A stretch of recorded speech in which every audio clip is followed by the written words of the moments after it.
দর্শক, এই নিয়ে আরো বিস্তারিত জানাতে এই মুহূর্তে ভারতের পশ্চিমবঙ্গ থেকে যুক্ত হচ্ছেন সহকর্মী শুভজিৎ পুততুণ্ড। আমরা যাচ্ছি তার কাছে। শুভজিৎ, প্রথমেই জানতে চাইবো যে সংঘাত নিয়ে সবশেষ কি তথ্য রয়েছে। এরপর আরেকটা বিষয় জানতে চাইবো যে কিছুক্ষণ আগে পররাষ্ট্র সচিব ব্রিফ করেছেন অপারেশন সিঁদুর নিয়ে, তিনি কি বলেছেন আসলে? দেখুন, ভারতের তরফ থেকে কিন্তু বার্তা স্পষ্ট যে ভারত যে সিঁদুর মোছার কাজ জঙ্গি সংগঠনে ভারতের অভ্যন্তরে ঢুকে করা হয়েছিল, সেই সিঁদুর মোছার পাল্টা প্রত্যাঘাত অপারেশন সিঁদুরের মাধ্যমে কিন্তু নেওয়া হয়েছে। এবং পাকিস্তানের যে বেছে বেছে একদম সেনা ট্রেনিং সেন্টারগুলো, জৈশ-ই মোহাম্মদের ক্যাম্প, একেবারে জঙ্গি সংগঠনের যে ক্যাম্প এবং তাদের যে সদর দপ্তর, সেই সদর দপ্তরে প্রিসিশন মিসাইল হামলা হয়েছে। এবং এই যে হামলা, সেই হামলায় পাকিস্তানের কোনো সেনা সদর দপ্তর বা সেনা দপ্তর বা সেনা ঘাঁটি কোনো কিছুকে টার্গেট করা হয়নি, কোনো সিভিলিয়ান প্রাণ এই হামলায় কিন্তু যায়নি।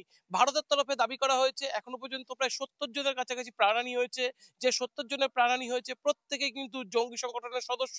এবং এই জঙ্গি সংগঠনগুলোর উপরে কিন্তু ভারতের যে স্ট্রাইক, সেই স্ট্রাইক কিন্তু ভারতের অধিকার। কারণ ভারতের অভ্যন্তরে যে হামলা হয়েছিল, সেই হামলারই কিন্তু পাল্টা প্রত্যাঘাত, এবং এটা ভারতের অধিকার হিসেবে ভারত দেখছে।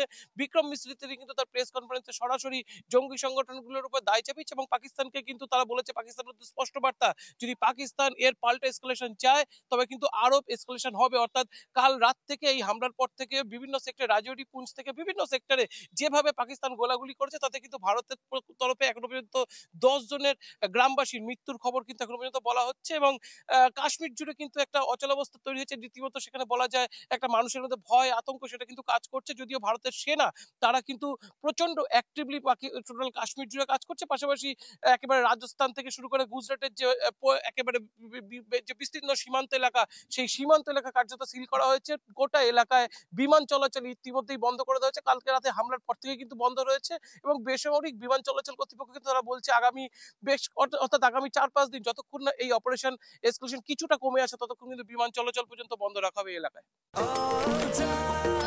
নিশ্চিন্তে খান স্বাস্থ্যকর অল টাইম পান।